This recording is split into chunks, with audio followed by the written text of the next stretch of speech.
Okay, so we have an amazing tier list here. I went through and I found every live action show, so not animated and not a kids show, so not like Drake and Josh or like Hannah Montana or like things like that. If anyone has seen these shows, apparently, I'll put this link, apparently you can do it as well. It is what it is, all right? We'll figure it out. Anyway, well, I guess let's just do it. All right, Loki. Loki was great. Season 1 I really liked. I thought it was very creative. I thought it was a breath of fresh air into this MCU, you know, given a new dimension with time travel and all this cool lore stuff I really liked. Kang was really good. Season 2 I did not like. I think I gave it like a 2 out of 5 on my digest last year. Did I ever review that? I don't even remember. Maybe I said, oh, I'm going to review... Oh, no, I did review that one. I think my thoughts on Loki are pretty clear. I liked season 1. I didn't like season 2. It's getting a B tier overall. Okay. Lost. So this is the famous show from the 2000s that I watched in like 2015 or 16 or something.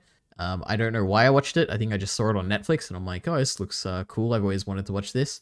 The one thing I'd heard is that the ending is terrible. The ending was not terrible. It was, I guess not just the ending was terrible. The entire last season was pretty terrible. But I liked the ending, all right? I didn't have any issue with the actual ending. The highs of Lost are definitely an S tier. I guess I shouldn't really spoil stuff too much, but the lows of Lost are like probably a C tier. So I'll give it an 80. You know, the majority of Lost I really enjoyed. It's a mystery box show. Like that's what it is. I think this is the show that like popularized the terminology of like a mystery box because J.J. Abrams like talked about it, or maybe he did something else and I'm just not familiar with it. But I liked Lost a lot. A lot of memorable characters. You know, Jack, Kate, Sawyer, John Locke. God, John Locke, what a guy. So many people. Love it. Anyway, Under the Dome. So this is, I was going to say this is an Australian TV show. It is definitely not. This is the TV show I watched on like free-to-air TV or whatever, I think. Or maybe I watched it online. I don't know. Anyway, this is a long time ago. I watched this in high school. I thought the first episode was so cool because the visual effects were really cool. And a big dome comes over the city and it crushes a cow and splits it in half. And it's like the coolest visual I've seen in my life. And I think on like maybe the first stream I ever did, I like showed that clip because I was like, man, this is so cool. But the show is again similar to Lost. It's a mystery box show entirely. I think it's based on a book which I haven't read and I don't know anything about. But the mysteries are not answered, at least not very satisfactorily. There's some really good stuff, at least from what I remember from like 8 or 9, 10 years ago or whatever. For instance, there was a really creepy scene in season 1 where they're like, oh my god, they have a seizure, these two people, and like these two kids, and then they're talking about how the pink stars are falling in straight lines or something. I'm like, oh my god, this is terrifying. So I like that. But then you get to like season 2 and they like leave the dome, and then there's like some scenes where they're like just in the real world, and I'm like, oh, I guess they kind of got bored of the gimmick of like everyone living in this dome. Then they come back, and then at the end there's like aliens or something, and I'm like, I don't like this. I don't know what's going on here. I think they it felt like they just had not set up the mysteries. They initially, sorry, when they set up the mysteries, they didn't have very good answers for them. Is kind of what I felt like. So that was disappointing. There are a lot of good memes in this, like Big Jim or whatever, Hank from Breaking Bad. He was awesome. I loved him. He's like over the top villainous villain who like murders people, even though he's just some random guy. I don't know. I loved it. And then I remember in season 2, in the finale, this is like what made me stop watching the show, I think, at some point. But some guy got struck by lightning and he was indoors or something. And it was the most absurd thing I'd seen in my life. And it was like they clearly just like wanted to write this guy out of the show for some reason. It was weird. I don't know. Anyway. This gets this gets a C tier because there is some stuff I enjoy about this. There's a lot of there are a few shows here I think which are going to definitely be D tier. I don't think Under the Dome is one of them, even though it is definitely bad. Gotham. So I've seen season 1 of Gotham, and I've seen like half of season 2 of Gotham, or like a bit more than half. This is a very weird show. It's visually dark. Like the colors used are incredibly dark. That's the first thing I think of when I think of Gotham. It's like, wow, that was like really hard to see things. It was so dark. It is not like any other superhero show that I've seen. I guess it's not really superhero, but like super villains more so, but not even super. They're just like villains. Like Batman is a kid in this. Batgirl.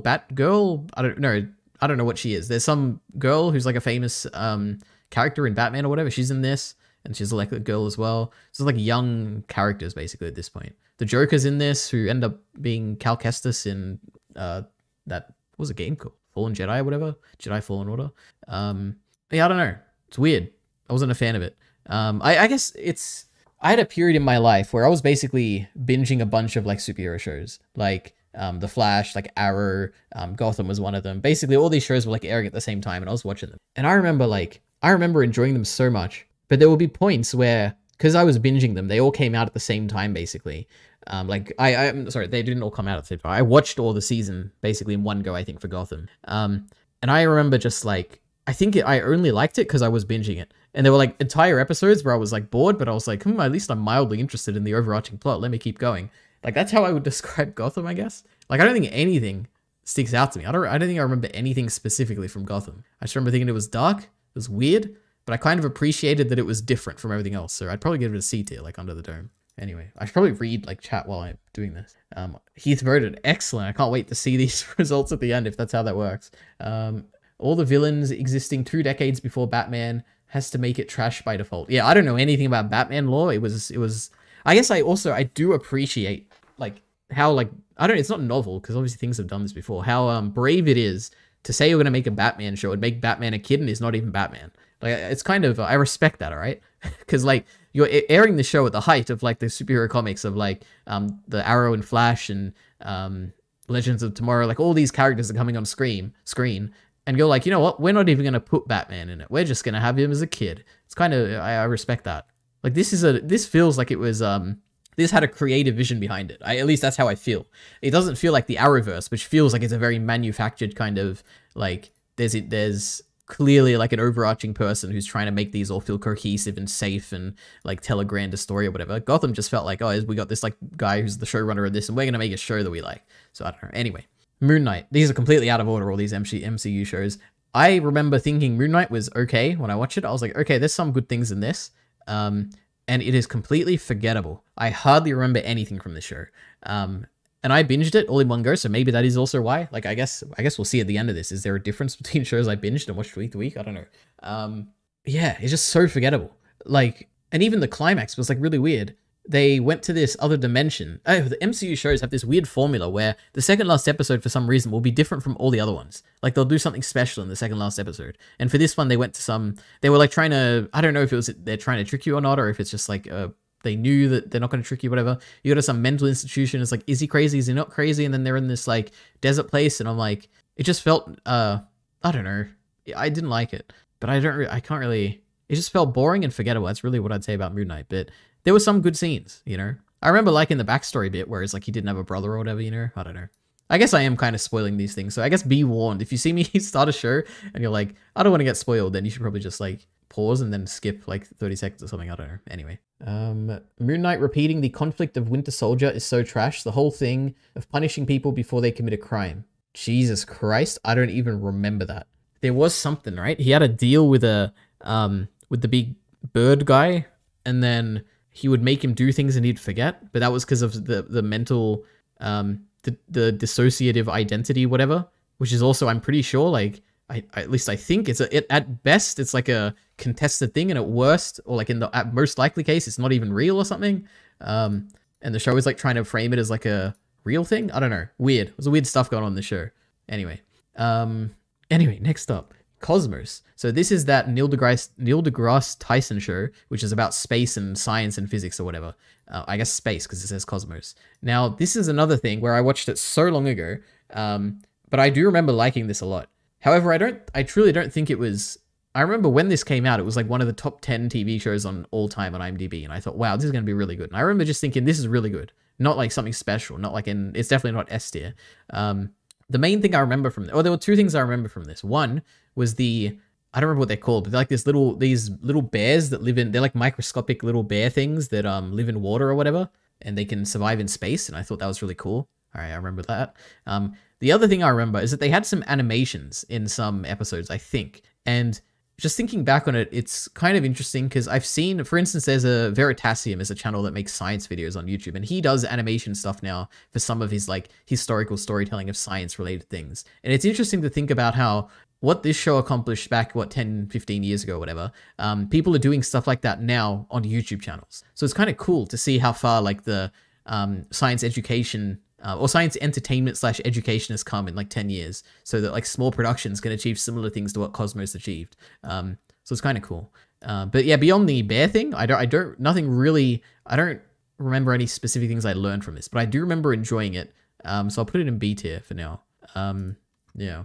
I went to see Neil live. He seems like such a rude person. Oh my God.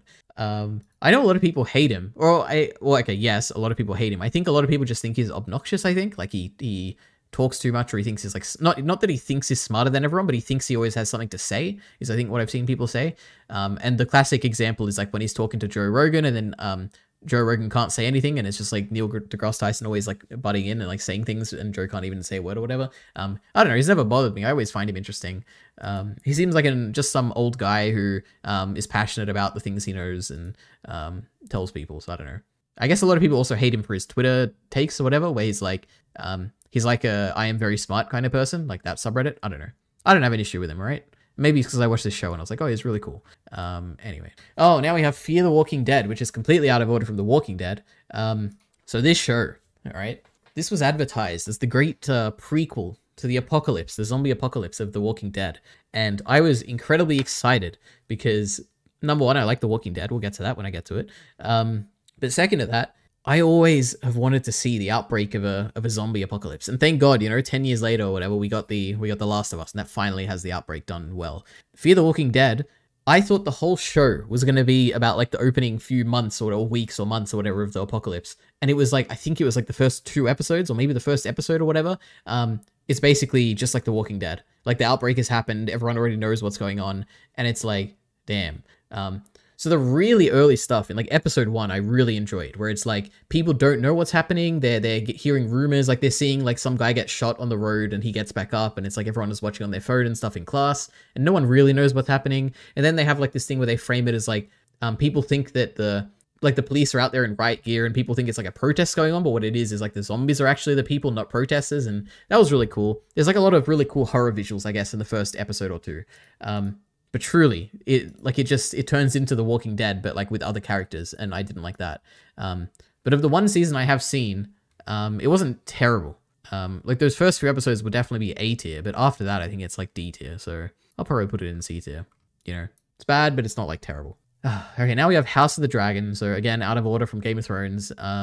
This is definitely A tier. With more seasons, it might be S tier. I don't know. For now, it just feels very early in the story. But I enjoyed watching every episode.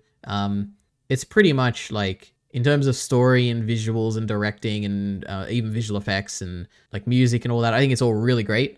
I think maybe I don't know if I'm forgetting something, but I feel like the last episode of the season was my favorite one of the season. I really like that episode. So if the show continues to be grander in scale in the way that last episode was. Oh no, there was also the Viserys speech scene at the dinner. That was really good. There is a lot of really standout things in this season. But yeah, for now it's A tier because I'm interested to see where it goes. Like I really like season 1, but there's a lot of potential for this show to go in either a positive or a negative direction for me. So that goes in A tier. And if you're interested in my thoughts, go check out Clown Entertainment second channel, if you're watching this and you haven't already seen that. Anyway, Sherlock. So this is a BBC production, as far as I'm aware. Showrunner of showran. What do you even say? Like the showrunner is Stephen Moffat and Mark Gatiss or Gattis. I actually don't know what it is. And maybe there's another guy. I don't know. I think it's just those 2. There's a lot of opinions out there about Sherlock, because Sherlock ran for quite a while. It had 4 seasons, I think. As far as I understand, the common consensus is that season 1 and 2 are like some of the greatest things ever made. And then season 3 and 4 where it went downhill. Then again, there's also people out there who think the show, even right from the beginning, is really bad because it's kind of cringy, and it's like it's an I am very smart kind of show, like Neil deGrasse Tyson or whatever that Miller was saying. In my opinion, I haven't seen this again. I'll preface this by saying I haven't seen this in a very long time. Whenever this last season ended, this was like when I lived like 3 houses ago. So I think it's probably been like 7 years or something, right? When was, let me look this up. Sherlock. Finished in 2017. So yeah, it's been around 7 years since it finished. Anyway, with that preface out of the way, I remember really, geez, I call my mic. I remember really liking the show. The directing, I remember being very standout. Like I remember thinking that every episode kind of felt like a movie where it was really long. It was an hour and a half long or something each episode. And it felt really cool directed. It was clever writing, right? I liked the mysteries. I liked the way that Sherlock was written to be really smart and like figure things out by induction or deduction or whatever. That was really cool. There's a lot of standout episodes. There's some of my favorite episodes of all time. Like, what are they? Let me think. So the obvious one is the Reichenbach Fall. That's one of my at least when I was in high school, that was probably my favorite episode of anything I'd ever seen. I don't know how it would stand up today to like modern Elite Ari preferences. You know, I'd love to rewatch that. What else is there? There's A Scandal in Belgravia, I think it was called. That was really good. The wedding episode, that was really good. I know a lot of people hated it, but the final episode with his, I guess it's not really a spoiler. With actually it is a spoiler. The last episode, which feels like kind of like a game show or whatever, I like that. I know a lot of people hate it. I like it a lot. There's a lot to love in Sherlock. Moriarty is like one of my favorite all-time characters. I think he would probably be easily my top 10 villains of all time. I really like him. Yeah, Sherlock is easily an S tier, I think. At least my memory of Sherlock. Like, maybe it wouldn't stand up if I watched it again today, but my memory of it is definitely an S. And right up there in S tier is also Chernobyl. This is a nice docudrama series that in my Oppenheimer review, I basically compared Oppenheimer to Chernobyl the entire time, and I was like, Chernobyl just better in every way, basically. But yeah, this is really cool. It's just like telling it's a dramatized version of the history of the reactor meltdown in Chernobyl in the Soviet Union, I think. It's cool. It's like slow paced, focus on characters, a lot of cool stuff. Like it's very short as well. It's like 6 episodes, I think, or something. Maybe even less. I don't know. It was really good. I like Chernobyl a lot. The Boys. So there's been 3 seasons of The Boys so far. And I think I've enjoyed all of them a lot. I think there's only been one disappointment, which was, there was an episode, I think it was called like Herogasm or something. It felt like everyone was hyping this up. When everyone, I mean, like, when I say everyone, I mean everyone like on the internet and TikTok and Reddit and all that. They're like, oh my God, Herogasm's coming, it's gonna be so good. Anyway, it wasn't very good at all. The fight felt very like quick or whatever, but other than that one episode that disappointed me, the rest of The Boys, I really like a lot. I mean, anything I say here, people are gonna like criticize me because it's like kind of a meme to say or whatever, but it is very subversive, in that, like, the most obvious thing about the show is that the good guys aren't the good guys or whatever. You know, the heroes are actually not villains, but they're like not, I guess they kind of are villains. I don't know. It's a subversive show and I like it a lot for that. The visual effects look really good. The Homelander as a performance is amazing. Like, I could just watch Homelander do anything. It's great. I feel like beyond 3 seasons, maybe we're pushing it now, where I'm like, I don't know if this show can do anything interesting going forward, but I guess we'll see, because I have thoroughly enjoyed the first 3 seasons. Is there anything else to say? I'm not too much of a fan of the way the overarching story is becoming, where it's like the non-heroes, non-superpowered people are taking superpowers to kind of, you know, become at the level of the heroes so they can fight them. I don't know if I'm too interested in that like overarching story, but we'll see where it goes. I think The Boys is an A tier. It'll be between A or B, I would say, but I think there's enough good stuff that I'd give it an A tier. Oh, okay. Now, The Flash. So again, this is back when I was binging all my CW live action TV shows. I saw 2 seasons of this, and by the end of the terrible 2nd season, I thought, I am done with this. I don't need to watch any more of this.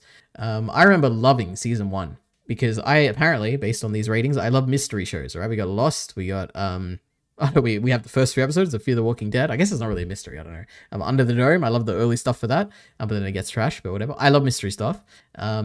And The Flash season 1 with the Reverse Flash, that was great mystery stuff. I loved it. I was constantly guessing, who is he? What's going on? It's time travel. I remember the mid-season finale for that was so cool when you finally actually see the Reverse Flash. Oh, great stuff.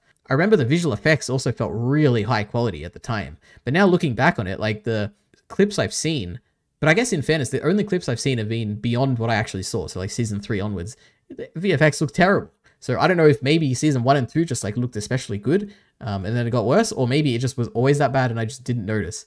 But yeah, I remember really liking the VFX in the first 2 seasons. Anyways, that was that. Season 1 was really good. Season 2 introduced Zoom, I think was his name. He's a version of the Flash. He wears a black suit or whatever.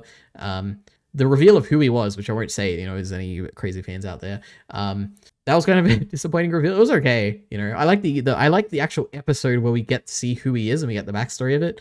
I don't even remember how that season 2 story with Zoom was resolved, but I remember not liking it, or thinking it was very anticlimactic. But yeah, I don't know. Season 1, very tight season. Season 2, it was good for the majority of it. I liked Zoom as a concept, but I feel like it kind of failed in the wrapping up of that story by the end of the season, so I don't know.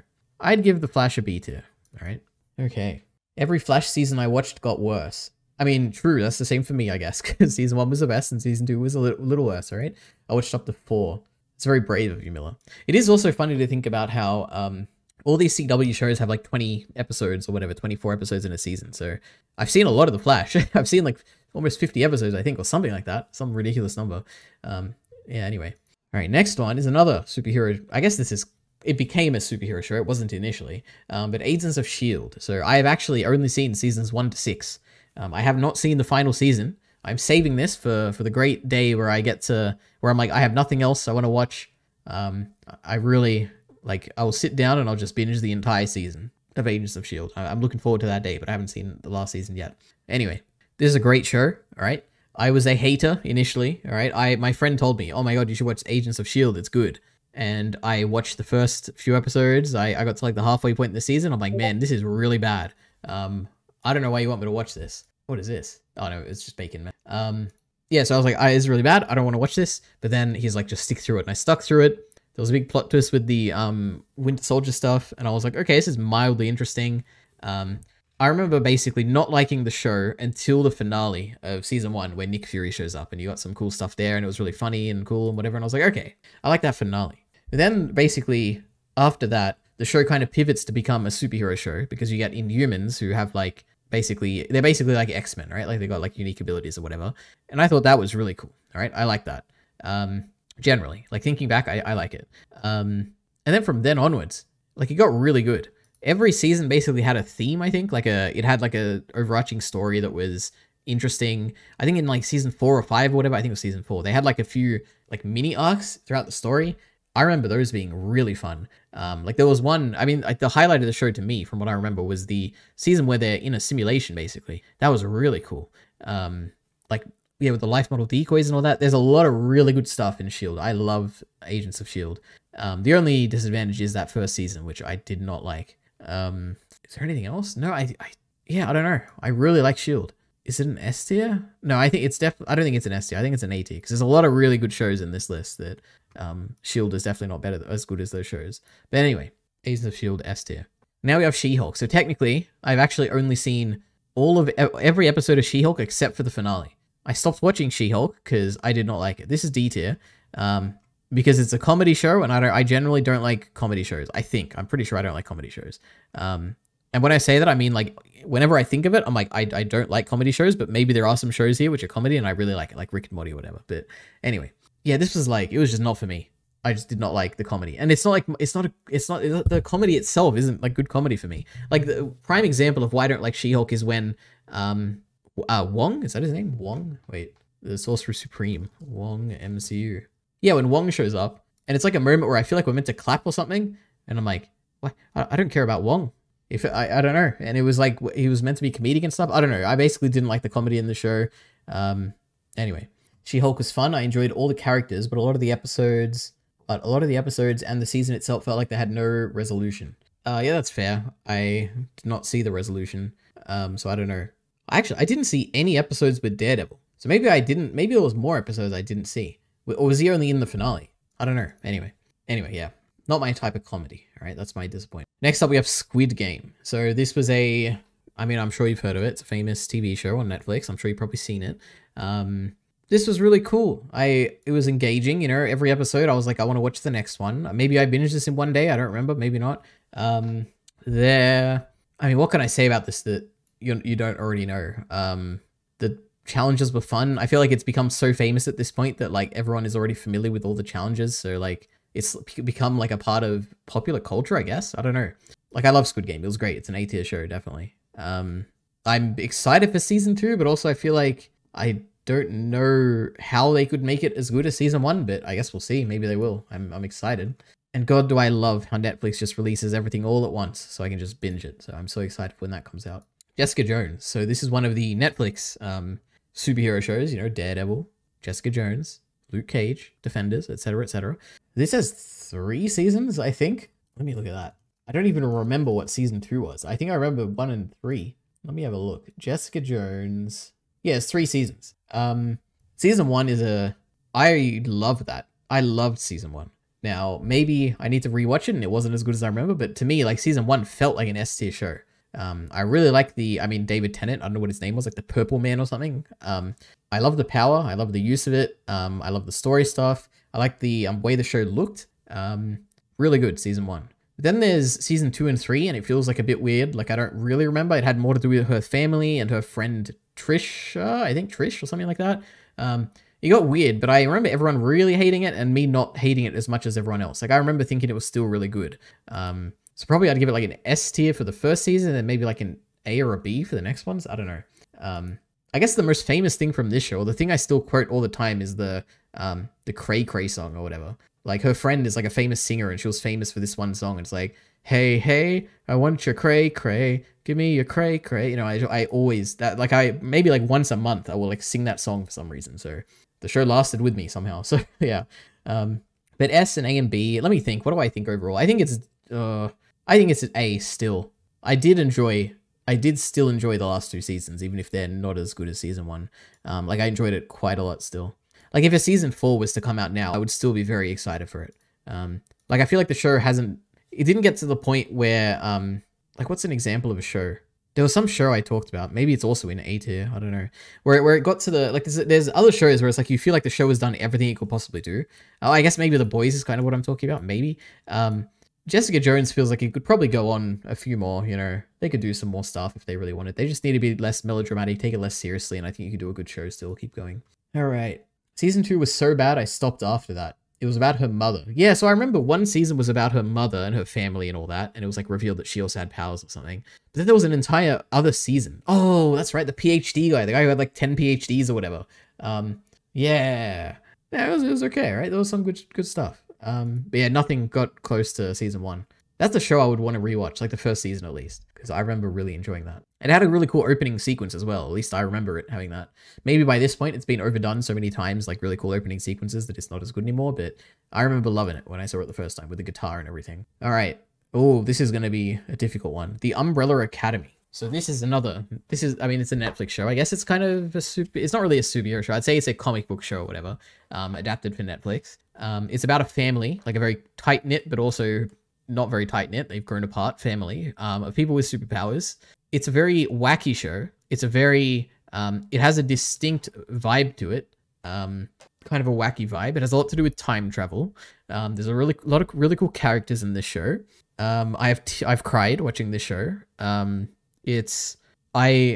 truly, when I started watching this show, I did not think that I would love it as much as I did. I was expecting something more along the lines of a CW kind of drama or melodramatic kind of show, but it's a very, I truly do like all the characters. And what I enjoy, I guess I can't say that because there's certainly one character in the latest, like the last season, 3rd season or whatever, that I did not like, which is Allison or Alicent or whatever her name was. Allison, I think. That was not good. But every other character I love. Powers are cool. Fives is standout. I love Fives. I love, who else is there? Billy Butcher, whatever his name is in the show. Luther, that's right. Klaus. Like, there's so many really good characters in this. It's definitely an S tier. There's so many things I like in the show. Like, so many scenes. Like, and there's, like, for instance, even in episode 1 has one of my favorite scenes of all time. Like, probably like top 20 or something of all time. Which is the family who have all grown apart, who are now back for the funeral of their dad, living in this house that they all grew up in. And you see them all dancing in their own rooms, basically, in private. And they're all dancing to the same song that they used to dance to as kids. That's really good stuff. And there's a lot of scenes like that in the show that really stand out. Yeah, I really like The Umbrella Academy. If you're watching it and you haven't seen it, and you're like, oh, I don't want to watch it, this is like for teenagers or whatever, go watch it. I really like The Umbrella Academy. Okay. The Rings of Power. So, I mean, this is the Lord of the Rings show that was coming out same time House of the Dragon. It was built up because it was like, it had like a 5 or 6 year like lead up to it where they announced it so long ago and they were like, oh my God, it's going to be $1 billion and it's going to be Amazon's prime entry into their streaming service or whatever. And it's going to sell so much money and it'll make so much money and it's going to be great. And people love Lord of the Rings and they want a TV show about it. It's going to be the Game of Thrones of Lord of the Rings. And, so I was like mildly excited for it. I'm not the biggest Lord of the Rings fan. I only saw the movies like maybe 4 or 5 years ago for the first time. I love the first episode of Rings of Power, or the first 2, whatever. It came out, like, I think the first 2 came out at the same time. Whatever it is, when she jumps off the boat at the end and she's, like, swimming or whatever, I loved everything up to that point. That would easily be S tier. Beyond that, it got a little bit boring, I guess. I didn't like the way the season kind of ended. I guess I like the way the season ended, but when I think of, like, the orcs that were digging a tunnel or whatever. I just remember thinking this is okay, but it's not like the most interesting thing. I think another major thing, like Jarky Bacon talked about this in a video that he released about Rings of Power, but at one point they go to this city, and it's like a really busy city and everything, but it feels very empty because it's like we don't care about any of the characters there. Like there's only like 2 characters that we actually really care about at all. And despite like how many people there are in the scenes and how many people are talking in different like dialogue scenes and everything, it just feels so empty. And that's kind of what I feel about the show overall. Obviously, I'm gonna have to compare it to House of the Dragon because they both came out at the same time. They're both like medieval fantasy kind of shows. House of the Dragon felt alive. Like it feels like every scene you're in feels important, and it feels like there's a lot of characters that you care about. Rings of Power kind of felt a bit empty in that regard. So yeah, I think I'd give it a B. No, is it a C? No, it's a B. I think it's definitely a B. But it'd be like, you know, on the lower end of B is what I'd give it. Okay. Oh, look at this. All the colors are lining up nicely. Anyway, maybe it was like that from the beginning and I just forgot. Oh my god, I just got a Patreon notification. Blind Wave has released their Thursday night shows. Okay. The Punisher. So another, what do you even call this? Another Netflix superhero Marvel TV show, whatever. This has 2 seasons, I think. I think it ended on season 2. I really like this. This is one of the better ones. It's definitely A tier. It's more consistently good than Jessica Jones. Like season 1 and 2 of The Punisher, I remember enjoying both of them.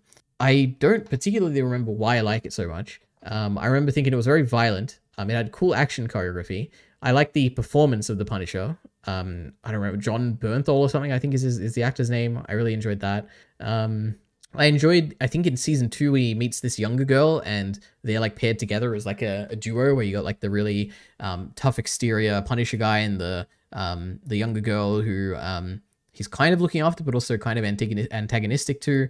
I like that season as well quite a lot. So yeah, I like the Punisher a lot, A tier. Then we have a kind of very similar show, The Last of Us, but not very, it's only similar in that there's a older man looking after a younger girl or whatever. This was really good. Again, this is another A tier show. I really like the outbreak stuff in the beginning of the season. I basically enjoyed the entire season, like traveling different places. I'm someone who hasn't played the game, but I don't even think I haven't seen the story of The Last of Us game either. I just saw every cutscene that was in the actual game. So I had a rough idea of like the general trajectory of where the story's going, but I didn't know the details, and I enjoyed watching the details here. Everything was good in this, I think. Like the pacing felt good. The characters I loved. I think visuals, like the VFX and makeup and all that was stellar. It felt to me like it felt like a high budget show, I guess.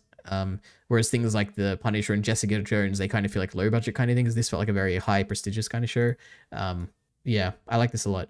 The only thing that would be what do you even call it? A downgrade or whatever? A negative thing for this would be maybe the last episode.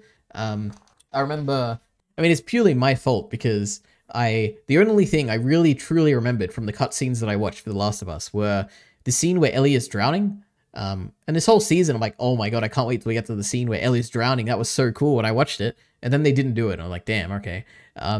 Yeah, and I remember when Joel does the stuff he does at the end of the season in the hospital. I don't know, it kind of felt very quick, and I was like, oh, okay. I was kind of like waiting for it to happen, and then it happened. I'm like, okay, I guess that's that. But other than that, I really enjoyed this show. Yeah. And every time we got the backstory stuff with the zombies like happening and like the outbreak happening, that was like 10 out of 10 stuff. I loved that. Yeah, anyway. Hey Ari, hey Ciclet. Feels like it was made only to make money. Like the game already exists and the cinematic, what's the point? Well, the point is probably for people like, not even people like me, but like people who haven't played the game and will never play the game, I guess, right? Like there's an overwhelming number of people. Like my mom watched it, I think my mom watched it. It's for people like that, I think. That's what I would guess. It was a really good show. Like I think you don't have to know anything about the game to enjoy this show. This feels like a very self-contained show in its own right. And a very engaging one at that. So yeah, I think it has plenty of reason to exist. Like it's a good story. I didn't at any point think, oh wow, this feels like a game as a show, which to me just felt like a show and I really liked it. Okay, House of Cards. So I've put seasons 1 to 5 because that's when Kevin Spacey got fired or whatever. I did watch 1 episode of season 6 and it was terrible and I'm like, I'm done with this. But I love this show. The show is basically, it truly is carried by Kevin Spacey as Frank Underwood. He's monologuing, seeing the politics and how he maneuvers kind of things. I think it is a show that is basically carried by the actor and the character. And when that actor and character disappears in season 6, it all falls apart entirely. But yeah, I don't, yeah, it was really good. It's like a, if you like scheming and politics shows, you'll definitely like House of Cards, at least the first like 5. Well, I also do know that a lot of people fell off, like they didn't like the show after I think season 2 or something. I did not notice a difference between like season 2 onward or season 3 onwards, so I don't know what people complain about. But I loved the first 5 seasons. Like if season 6 was going to be the final season and it had Kevin Spacey, I think I would have really liked the show. But yeah, it was really good. All right. Do you think Kevin Spacey deserved to get fired? Well, that would depend on what, it would depend on the evidence that came out, right? Like, I think they did a good job with what they did with, what's his name? Kang the Conqueror or whatever? The, Jonathan Majors. I think Disney did a good job there where it's like, there's a trial going on. Let's just wait till the trial is done. And then we can, like, if he gets a guilty verdict, you know, he's out. Even if like the evidence, the actual evidence in the trial points whatever way when people interpret it, whatever, just go with what the trial says. It's the easiest way, you know. I don't know. At least that's what I would say. But if there's no trial, like if he wasn't being like pursued in a legal thing, then yeah, do whatever, you know, do whatever the, like if there's like some credible report or something, then go for it. I don't know. That's what I would say about it. I don't know. Yeah, I don't know anything about the Kevin Spacey thing. I have no idea if he, I don't even remember what he got like fired for. I'm assuming it was I think it was some sexual assault thing, right? I don't know. Whatever. Next up, we have WandaVision. So this was the first Marvel MCU TV shows, like the ones they're putting on Disney Plus. This was nice. A nice creative show. Trying to think. Like I was thinking it's not as good as Loki season 1. I liked Loki season 1 more. But overall, it was really good because it didn't have the downsides of Loki season 2. So it's either B or A. What do I put it in? WandaVision. Let me think. Before I put it in one of those positions, let me think what I like about it. I love the first like episode or two when it's like black and white, slowly progressing through the eras of television. That was really creative and cool. It was also really funny. Like I like the it's not funny. When I say funny, I mean they're clearly parodying a type of story. Like they got the black and white sitcoms with the mum and the dad, or not the mum and dad, the husband and the wife or whatever. And they're clearly parodying that. And I enjoyed watching those episodes with Vision and Wanda. And then they get the kids and stuff. That early stuff was really good. Then you get towards the end of the season. I guess I also really like the overarching story of WandaVision, with the mystery of like, what's going on? Why is there this dome over this place? And why are people living in these different realities? I like that, that cool framing of the entire show, the overarching story. I liked Agatha. I think that was her name, the witch. Like her story and her interacting with Wanda, I thought was really good.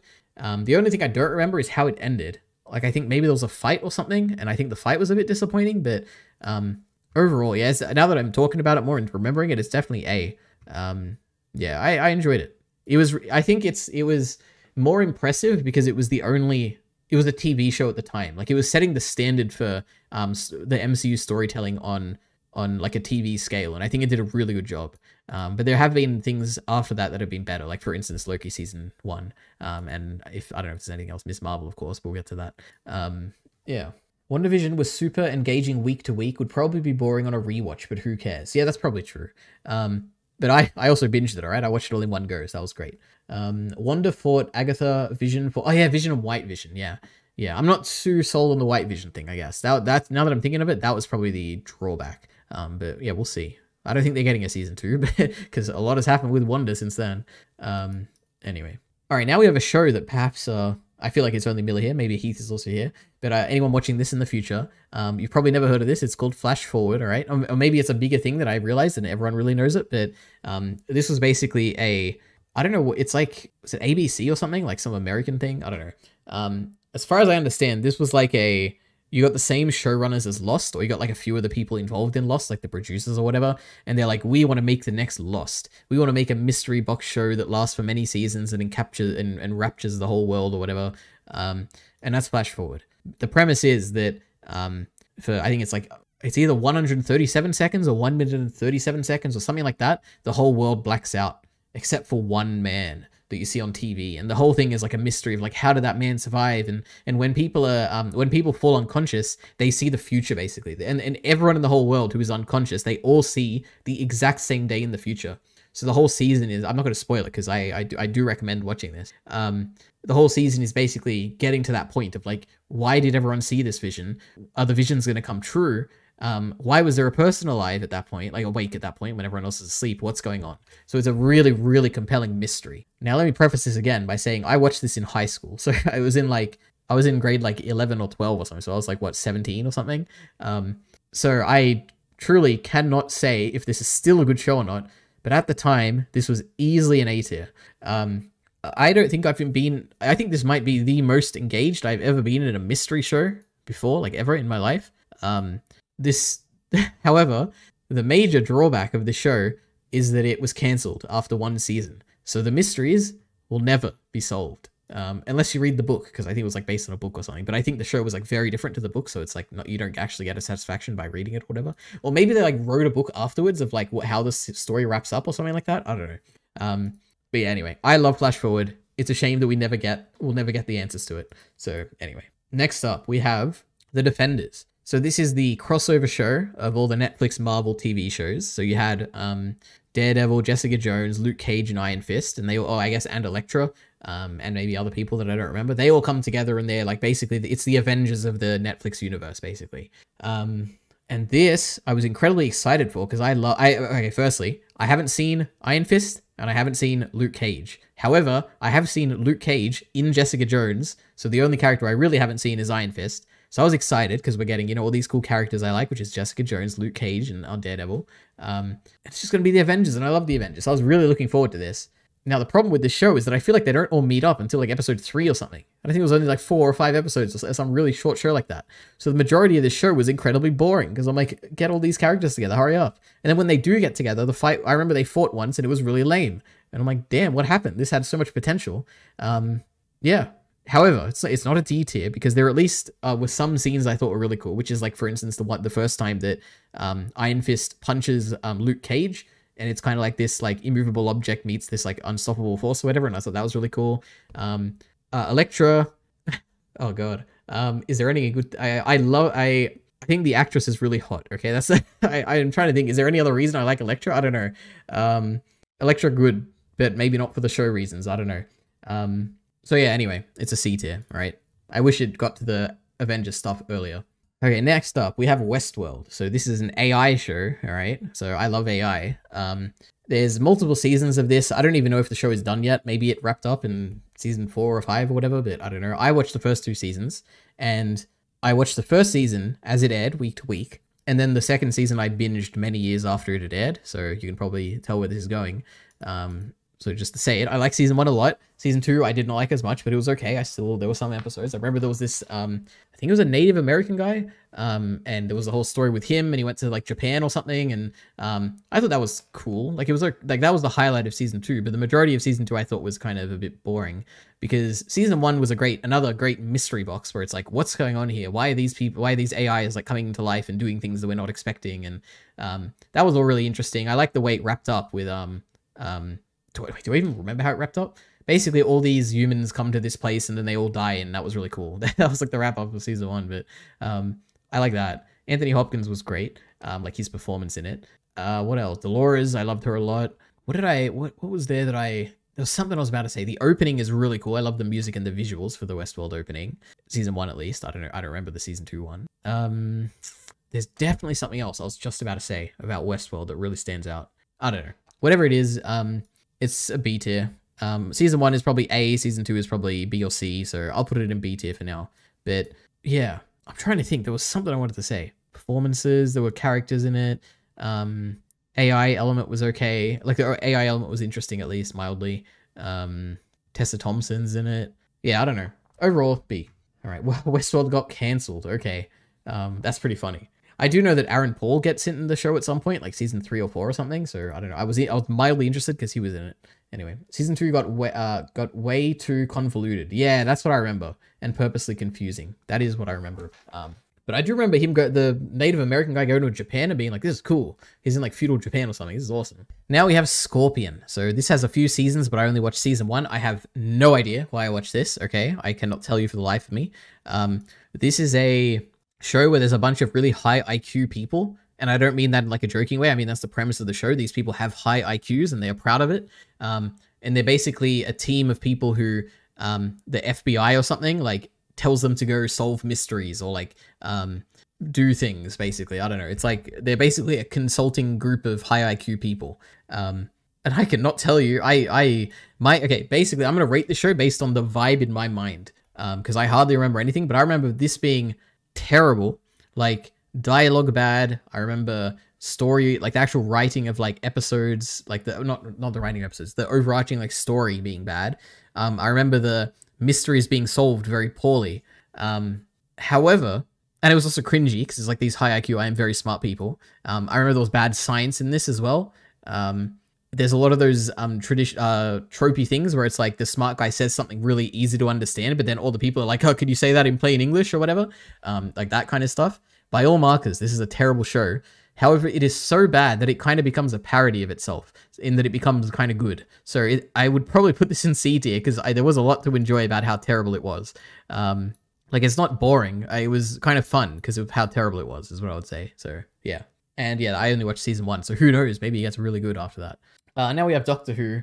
This is S tier. I've probably talked about this to death. It's great. Every season feels different. There's always a bunch of overarching things. There's a bunch of doctors. There are too many characters to name. Some of my favorite episodes of all time. You got different showrunners with different takes on the story. It's really cool. It feels fresh all the time. I love it. S tier. Not much more to say. Literally, how is Doctor Who S tier? You had to drop it and pick it up years later. Well, that's only like, what, 3 seasons of the show out of a, 14 season show? The overwhelming majority of the show is one of my favorite things of all time. It's absolutely an S tier. Yeah, like, there's probably more good episodes in Doctor Who than any other show that I've ever seen. Just because of how long Doctor Who is and how consistently good it is. It is absolutely an S tier show. Now, there's Mr. Robot. So I've only seen season 1, and I loved season 1, so that's an A tier. This was really interesting when it came out. I watched this week to week, and maybe it's because I didn't watch too many TV shows at the time. Like, I was still young, whatever, like 17 or 18 or something when I watched this. But similar to Sherlock, even more so than Sherlock, this felt like you were watching like a movie level stuff on TV. Now, I don't know why I have that impression. I don't remember anything that particularly stands out, but I remember the directing feeling very prestigious and not like a TV show. Like, it felt like they had really cool, like, camera angles and stuff, and I don't know, there was so much really, it felt ambitious in season 1. Another thing I remember about the show is that it felt very accurate for tech people. Like, a lot of the computer science stuff and programming and like understanding of technology and hacking and all that, that felt very authentic. Now, I don't know if it truly is authentic. There's only some stuff that I know in my computer science background, so I don't know everything about computer science, but to me, it felt very authentic. So I loved it for that. It was also a mystery focused show as well, with like some elements of, I think they call this like a dementia or psychological show, where it's like there's something going on with the psychology of the characters, where it's like what is reality and what isn't. I really like that element. I really like this show.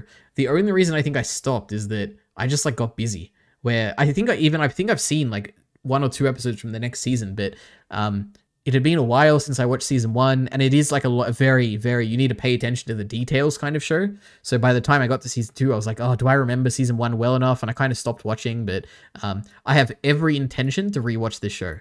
One day I will. Like, I've heard of a Blind Wave to react to this, because I'm like, if they react to it, then it'll motivate me to watch it. I really want to finish the show. Like, I've heard nothing but good things about the next few seasons of the show, and the ending of the show I heard is really good. So I'm definitely looking forward to that. All right. End of the... Now, I don't know how you're meant to pronounce this, because as far as I know, it always has these stars, like F *** ing. So I don't know if you're meant to say end of the effing world or end of the fucking world. I don't know. So I'm just going to say end of the effing world. But this show is... There's 2 seasons, I think, because I remember watching them each and being excited for the next season when it came out. I think this is like a show where one of the characters is kind of like a psychopath and the other one like wants to be a psychopath, and then the reveal is that they're like opposites, whatever. I don't know. It's basically carried by 2 main characters, like a girl and a boy. It's a British show, I think, so it has like British kind of humor to it, which kind of vibes with my kind of humor, so I liked it in that regard. I don't remember. I think this is a prime candidate again for rewatching, because I remember loving it a lot, but I don't remember the details at all. So to me, it's like an A or a B. I think I'll put it in B just because I don't remember too much of the details, but I do remember enjoying this quite a lot, both seasons. Now, we've already talked about Fear the Walking Dead. Now we have The Walking Dead. So I watched 8 seasons of this show, and I stuck through it way longer than I should have. Now, in fairness, I also did watch the last episode of the final season of this show, because I was like, you know what? I've been watching seasons 9 to 10 or whatever through Blind Wave. I have a gist of like what's going on. Let me just like watch the last episode. And I did, and it was pretty bad, but you know what? At least it ended, you know? The show got the ending it deserved. So The Walking Dead, the first 6 seasons are really good. Like A tier, obviously, for me. I know basically The Walking Dead is a show where like I think at most people, like the overwhelming majority of people, would probably say this was a very good show, but they will all have different points at which the show fell off. I imagine there's a lot of people who fell off after season 1 because there was a showrunner change between season 1 and 2, and there's a whole drama there, and the tone of the show shifted and it got very slow paced. There's probably a lot of people who fell off there. There's probably also a lot of people who fell off at the end of season 2 because then there was another change in the show where they leave the farm and now they're going on this journey. And it kind of feels like season 3 and 4, there's the governor and there's that whole storyline. So there's probably people who fell off at season 1 and then season 2. And then probably at the end of the governor storyline, they probably fell off again because they're like, oh, now the show is changing to something else afterwards, which is like when they found the Terminus place and they were basically wandering strangers for a while. And then they find the Alexandria place, and they basically have a permanent location from then onwards. And they're kind of rebuilding civilization from then. Probably people fell off at some point there. For me, I think I fell off... how can I say this? I love season 1. I love season 2. I love season 3. I love season 4. I love season 5. I love season 6. I think Negan. Basically, when Negan came into the story, it was actually some of my favorite stuff in all of The Walking Dead. Like his introductory episode is one of the best episodes of The Walking Dead, where he kills everyone. And then you get the next opening season where it's like, what is Rick going to do now? And he's like kind of defeated and crushed. After that, the show completely fell off for me. It felt kind of dumb. The resolution to like how we're going to fight Negan and all that felt very, very easy. Like it didn't feel like much of a challenge. I don't know. I basically fell off with The Walking Dead after Negan was introduced. Like that was like the highlight of the show is when he got introduced, and then like it's really sudden drop off is what I would say. So I don't know. Anyway, this is also a show where I'd like to rewatch season 1 because a lot of people say that season 1 is like one of the best seasons of anything ever, and I don't remember too much of it. So I'd be interested in rewatching that. But overall, it's a B tier, right? There's a lot of bad. Like although I really liked the first like 7 seasons or whatever, there's a lot of low points as well. This is a show, again, I binged. I think I binged the first 4 seasons, and then I watched the rest of the seasons week to week. So I think the binging probably got me through the otherwise boring episodes that I probably would have stopped at. So yeah, it's a B tier. All right, next up, Breaking Bad. It's an S tier. What can I say? It's one of my favorite shows. What could I possibly say? Like, there's so many cool scenes in the show. Like, Gus is amazing, the storyline with Gus. The constant ramping up of tension in the final season is amazing. One of the most, I don't know what the word for this is, but like everything feels like it gets wrapped up by the end of the story. Like it all ties up in a nice neat bow and it feels great. Those last 3 episodes are probably like some of the greatest episodes ever put to television. Ozymandias, I remember just being so anxious watching that episode and being like, what's going to happen here? I love that. Granite State, such a cool different tone for the show, like a very solitude kind of, you get Walter White like all by himself, like that was really cool. And then Felina, that was it felt like a really good, well-deserved wrap up to this grand story. Yeah, it's great from beginning to end. This is also a show I think I would rewatch again very soon because I thoroughly enjoyed this. Yeah, then Daredevil. So this is a show with I think 3 seasons, then it got cancelled, and apparently it's coming back, but it's going to be a different showrunner, so I don't know, or a different like universe entirely or something. I don't know. I love this show. When this initially came out many years ago, it became famous because it was like the first superhero show on television that was actually R-rated or whatever. Like there was blood and it was like dark and everything. It was crazy like that. So that got me in, and I was like, oh, I'm mildly interested in this, and I really liked it. You know, this show spawned 2 characters that everyone these days is like thirsting for in Daredevil and Fisk. And this is where they started, you know, so they were great in this. Let me think. Season 2, I think, got a little bit crazier. It had some ninjas coming in, and that wasn't the best, but still the action in the show and the just the tone of it, like the dark kind of, it's not even dark, like whatever the tone of Daredevil is, however you described it, it stayed consistent throughout the entire show, and I liked it. Season 3 I thought was really great. You introduced, I don't remember what his name was, like Bullseye or something. This guy who can like throw anything and hit it dead on. He was a good antagonist for Daredevil. I guess also season 2 had The Punisher. The Punisher was introduced in the show, which was really great. Yeah, that season, actually, now that I think about it, forgetting the ninja stuff in season 2 that I didn't like, the Punisher stuff in season 2 was really good. Like Daredevil versus the Punisher, basically. And the Punisher, like, speech at the jury where it's like, I'm not crazy, and I'd kill him again, or whatever. Like, that was really good. But yeah, season 3, God, I just saw Miller's. Oh, lucky I read this, right? Miller said, only watched the first 2 seasons. Is season 3 worth watching almost a decade later? If you really liked season 1 and 2, then I would say absolutely. Season 3 is it might be my favorite. I really liked the Bullseye guy. He was really cool. But I was going to say, my favorite thing about, I'm not going to say what it is now, because I don't want to spoil it for Miller just in case. But basically, there's a big fight in season 3 between Daredevil and, I guess that's a spoiler. You know what, Miller? I'm going to spoil it, all right? So if you just skip like 10 seconds, all right?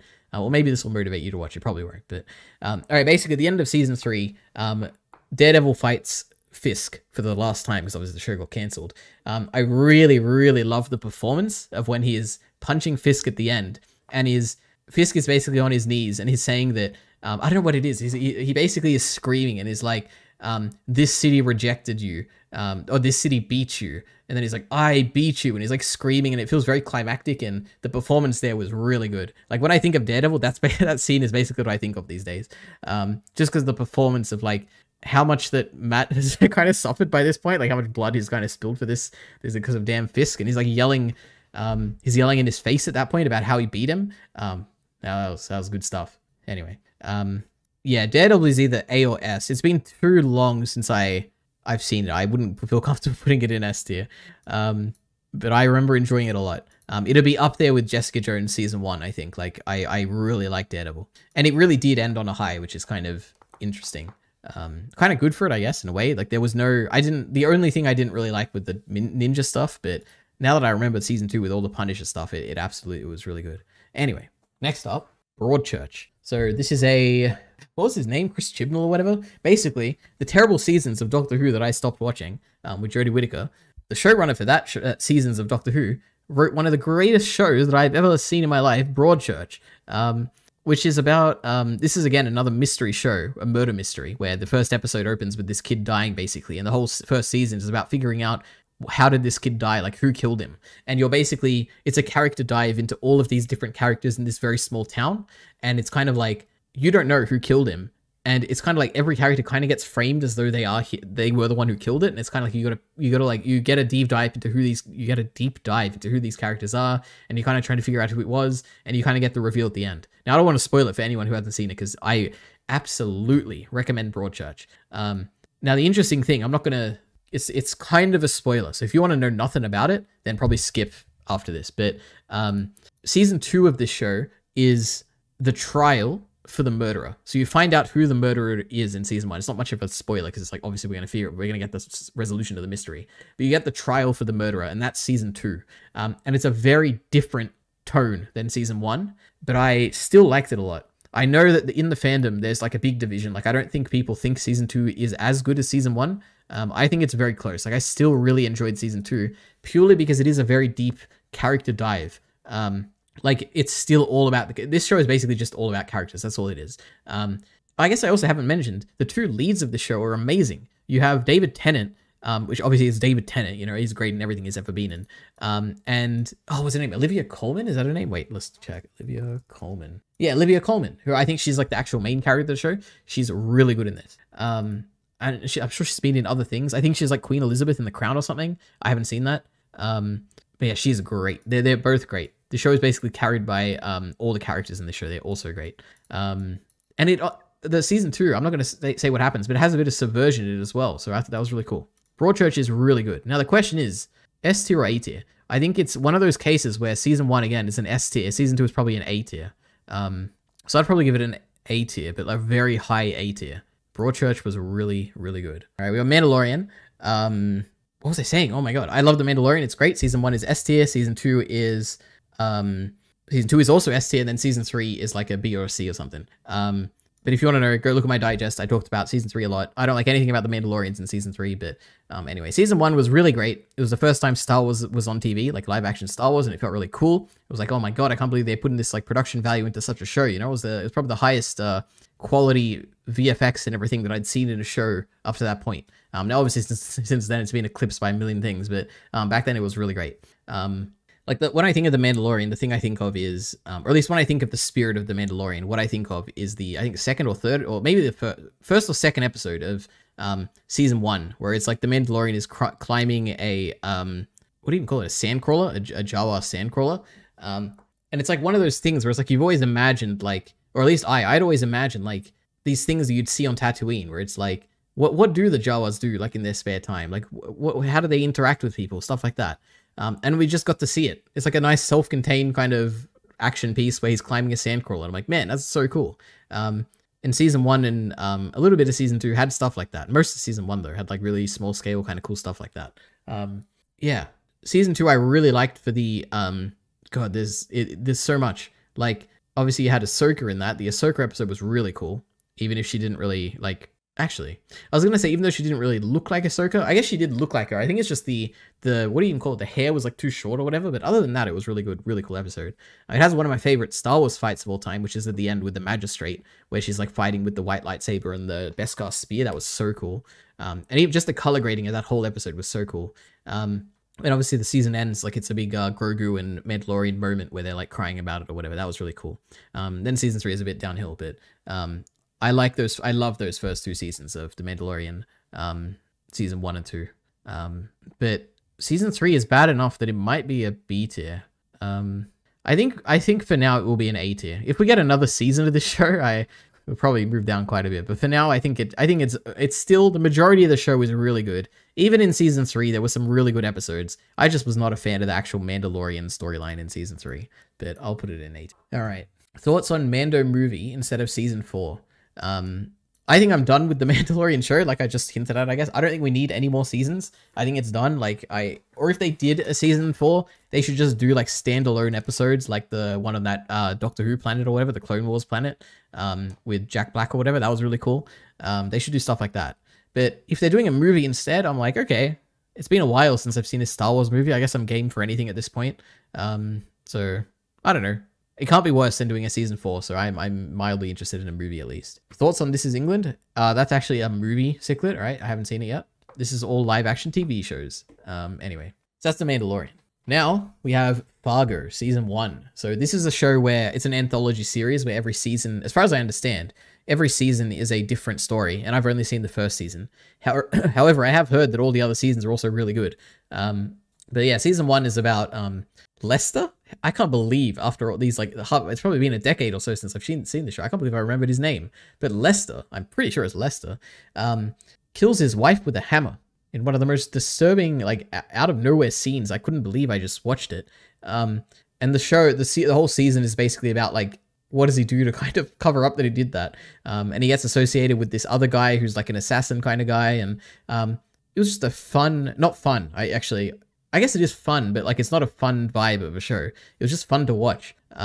It's like a crime. It's not even, when I say crime, it probably gives you some weird impression. It's not really a crime thing. It's like you're following Lester, who's this like meek kind of nervous guy who committed a murder and now he has to kind of cover it up. And it's kind of like he's living his life, but he's like also kind of trying to cover up what he did. And it's like, there's a lot of tension, but it's a lot of like, cause he's like a goofy, not goofy, cause it's like a meek kind of guy. It's also kind of funny, I guess. I don't know. Season 1 was really good. Like it's easily an A tier. I don't think it's near an S tier, but it's definitely an A tier. I really remember enjoying this a lot. All right, next up we have Black Mirror. So this is a anthology series where every episode is different. It's a sci-fi series. This is S tier. What am I saying? Right? It's a sci-fi series where truly the only real link is that it's just sci-fi. It used to be that it's about like technology and the bad elements of it or something, but at this point it's just like a sci-fi anthology series. I love the show. It's great. I think the overwhelming majority of these episodes are like 4 out of 5 or maybe 5 out of 5. There's a few that are bad. Like, and when I say bad, I mean like maybe 2 or 3. There's none that are like really, really bad. But the overwhelming majority of the show is really good. Like there's so many of these episodes that are also like some of my favorite episodes of all time. Like Metalhead, I've rewatched that so many times. White Bear, it's really cool. Oh god, there's so many. Like the werewolf episode from the latest season was so cool. Trying to think of like throughout all the seasons, like what are some ones in the later seasons? Jesus. I was gonna do a tier list, but I shouldn't. There's so many. Basically, just trust me, right? There's so many really good episodes in this TV show. But Black Mirror is great. All right. Next up, One Piece live action. So I have a whole video talking about this. You know, if somehow you haven't seen that yet, go watch it. It's on Ordinary Ari. This is a B tier show. A lot of good stuff. Nothing too amazing, but it was just fun. It was a fun show. Yeah, similar to Rings of Power, I'd say. They're both fun shows. Fun adaptations of things, apparently, even though Rings of Power isn't really an adaptation. The Book of Boba Fett, the good stuff in this is I liked when he was with what's the non-offensive term for them? The Tusken Raiders, there we go. Because what's the other people? The Sand People or whatever? Isn't that like a we don't like that term, right? Bad term. But yeah, he's with the Tusken Raiders, and that stuff was great when he's dancing around the fire and it's like feeling like he's in this new family or whatever. That was cool. The latter half of the season, like what I think of basically, when I think of the bad side of Book of Boba Fett, it's the final episode where I'm like, it's like so goofy and they're like fighting this thing and it's like so boring as well. I'm like, oh great, why are they like, there's no stakes, and I did not like the final episode. But other than that, it was a decent show. Like I enjoyed it. Interestingly enough, I guess everyone says this, but the best episode of the Book of Boba Fett is basically an episode of The Mandalorian. Like you follow The Mandalorian, you don't even see Boba Fett in it, or maybe you get him in like one scene or something. This is where Luke Skywalker, the like deep fake version of him, was in it. Coolest thing ever. Book of Boba Fett is a B tier. Nice and short. I probably wouldn't want another season, but if it came out, I'd probably watch it. But I do not need one at all. Okay. First 2 or 3 Book of Boba Fett episodes were good. Then the show stopped being about him. What was the point if half the show wasn't about the main character? Yeah, well, yeah, I agree, except the part where he wasn't in it was the best part of the show, so I don't know, like that one episode. But I agree, I really liked those first 3 episodes with the Tusken Raiders. The episode with Grogu and Luke was so terrible. Nope, disagree. Best episode of the season. God, it was so magical, Miller, when I saw Luke for the first time, and I was like, oh my god, this is so cool. Anyway, now, we have the Cowboy Bebop live action show. So this is Cowboy Bebop, if you're not familiar, it's an anime, a very renowned anime that a lot of pretentious people say is their favorite anime of all time because it's like really well animated. It's like 2D animated. It's got like music and all that. You know, people say that. They're like, this is the greatest, this is the classic, this is the greatest anime of all time. They're all wrong, all right? Cowboy Bebop is a good anime. I liked it. You know what? I'd even say it was a really good anime. The live action is a really, really, really good show. Okay, I love the show a lot. I wouldn't really compare it to the actual original anime at all. It's a ensemble show carried by the 3 main characters in Spike, Faye, and Jet. When I think of this show, I think of the distinct episodes, I guess. Like, I remember the one from... I think the worst episode... There's no question. The worst episode of the show is the first episode, where I'm kind of like... To me, it feels like they too closely tried to match what happens in like the first episode of the actual anime, and I'm like, why am I watching this? Like, this is just like a worse version of what I remember from the anime. But after episode 1, the show goes its own direction, and it doesn't, at least from what I remember, it feels like it doesn't adapt things one-to-one. It tries to do its own thing, like loosely kind of referencing the actual events of the show. Like, there's an episode about eco-terrorists in Cowboy Bebop, and I remember that pretty well, like from the anime. There's also an episode about eco-terrorists in this, but it's like completely different, at least from what I remember. Like, they go on...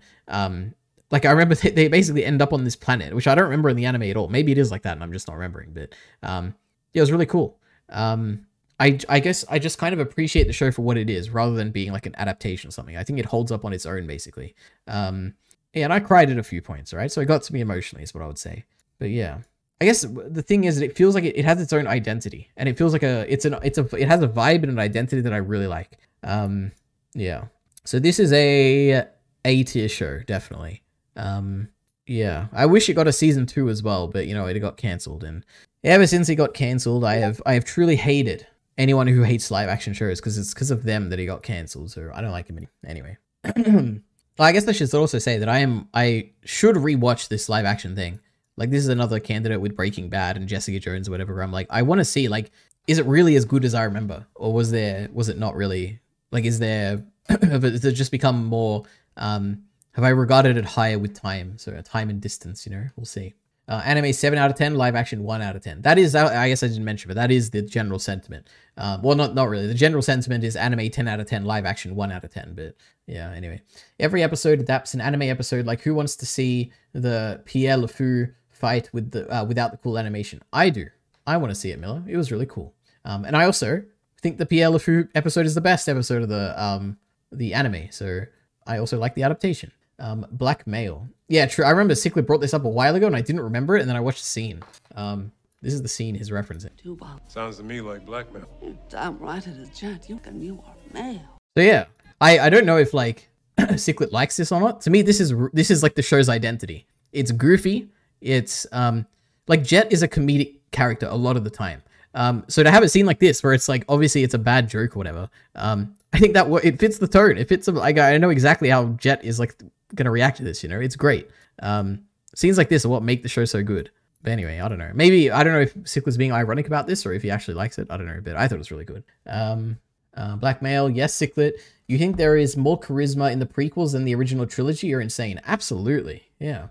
They bicker so much, it's great. Oh, okay, true. I forget how much you like bickering, Miller. Yeah, but also the acting is from the 70s, so it's bad. That's true. See, Cichlid gets it. How did you keep a straight face watching that? Stop lying. I'm not lying. It's great. Like, I don't know. I do feel insane when I talk about Cowboy Bebop live action because I like it a lot. Like, I think I need to rewatch it just so I can like justify why I like it so much better. But I do like it a lot. And it is like, it's the tone of the show. The tone is so good. Like that scene is like a great example of the tone of the show. We have Arrow. So this is a CW TV series. I think it was the first one. It's the first one I ever saw. So it's about a guy who gets lost on an island, or gets like, he's on a boat and the boat sinks and he gets shipped to an island or something. He like falls and gets on an island, and then he becomes like a really crazy superhero and trains with like, what was his name? Death Mask? Deathstroke. That's right, Deathstroke. And yeah, basically he becomes a superhero. He goes back to his house and he's a different man now. He's a changed man. And the show is basically a bunch of fight scenes stringed together with an overarching plot. Now, I loved season 1 and 2 of Arrow. Now, I don't know if I could tell. No, actually, I also like season 3 of Arrow. I like the first 3 seasons of Arrow a lot. I don't know why. Like, when I think back on it, like, I don't know. What I think is like, oh my God, it was so melodramatic and there was like artificial like drama that they would create because people would like, they wouldn't say things when they should say things and they were holding secrets when they shouldn't. But I remember liking it so much, like watching it week to week, not week to week, but like watching it episode to episode. Cause I watched it, like I binged the first 2 seasons, I think. Then I watched week to week afterwards. But yeah, I don't know. I think I just enjoyed it. It was a fun action show. I think it was one of the first like actual action shows I'd seen. So maybe that's why. Like where action was the focus, and I enjoyed it quite a lot. So yeah, seasons 1 and 2, I think season 1 was basically, I don't even remember if there was like an overarching storyline, but that was like the introduction to the show. Season 2 was when Deathstroke is kind of the villain, and at the end he gets like was it Mirakuru or something? He gets like some like superpower thing and he injects himself and it's like a fight for the whole city. That was really cool. And then season 3 is like the Ra's al Ghul season, I think. And I also thought that was really cool. And that's when the Flash gets introduced and there's like a crossover episode and it kind of felt like, oh, we're like becoming like the Avengers on TV or something. Like that was really cool. I enjoyed all that stuff. But yeah, season 4, that was when I stopped because it felt like it was a big drop off where nothing was happening. And I remember like Laurel died or something, and I was like, why are these characters? I mean, actually, I think there was something about Laurel dying. I don't remember if I liked it or I hated it, but something happened, and I was like, this is crazy. I don't know what's going on here. And there was like, what was the villain's name? Oliver something? Not Oliver. That's the main character. Was it Oliver as well? Damien Dark. Like he was a weird villain where he had magic or something, and I'm like, this is weird. Like, is magic in this show now? Okay. Anyway, yeah. So I think it kind of fell off after season 3, in my opinion. But also, now that I think about it in retrospect, I imagine the first few seasons probably weren't good either. Yeah. What else do I think about it? I liked Oliver. He was great. I liked Felicity. She was awesome. I liked Ra's al Ghul. He was awesome too. Like the physicality of him, I guess, like the way he looked, I thought was really cool. What was his bodyguard? Not bodyguard. His chauffeur or something.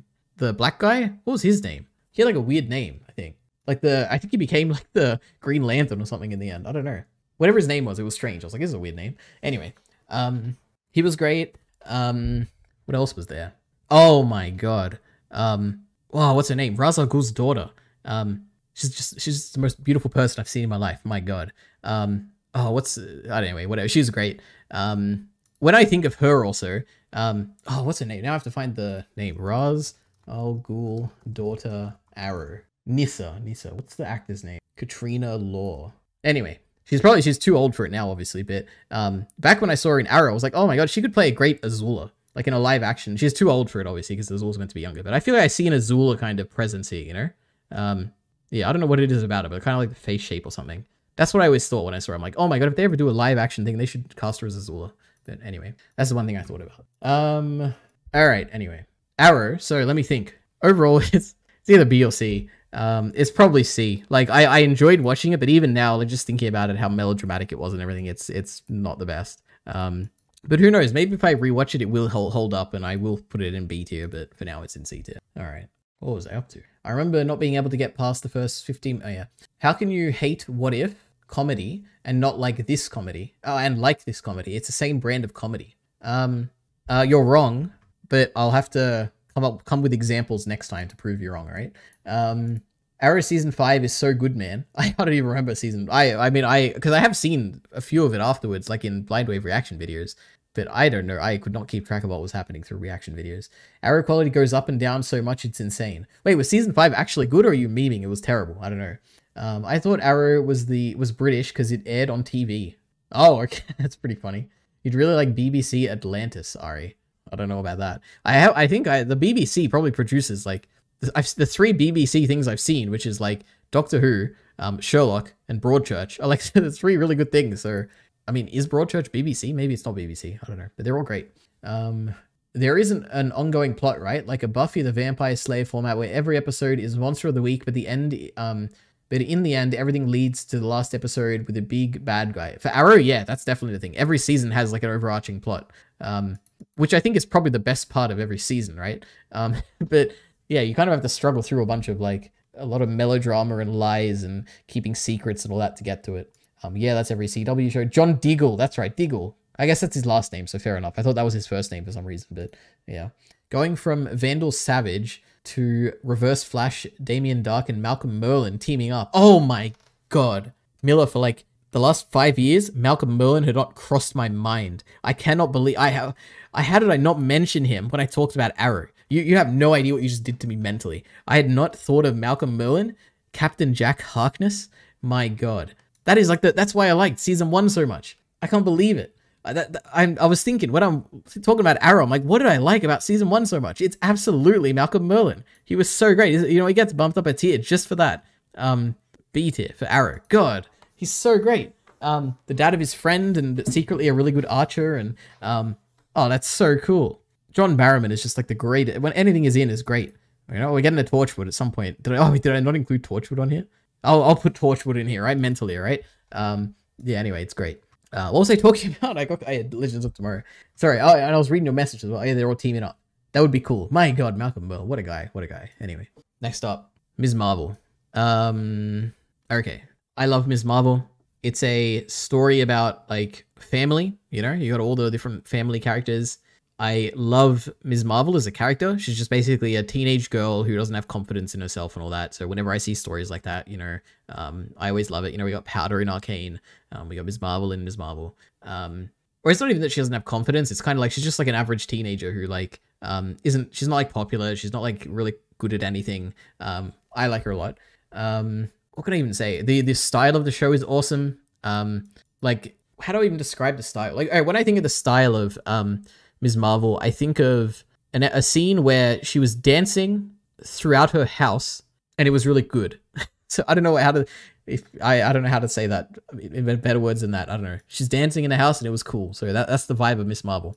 The only, like, this would definitely be an S tier show, but there is an overarching storyline to this that isn't too interesting, which is like this interdimensional like people. Yeah, I don't know. The overarching storyline isn't too interesting, but I like the character of Miss Marvel. Oh, I guess I didn't mention the, it's a, is it like Islam or something? Muslim? They're Muslim or something? And it's like, you get to see like, she lives in this interesting culture or whatever, where like part of her community is like is it her church or something? I don't know. It's cool. Like, I like all the family and community stuff in the show. The only thing I don't really like is the overarching story, but this was a really good show. I liked Miss Marvel a lot. I am very much looking forward to a season 2. Anyway, she's really like as compelling as Spider-Man. So good. I hope you're talking about Ms. Marvel. True, I agree. I think her and her dad, I think, are the standouts of that show. Her dad is also so great.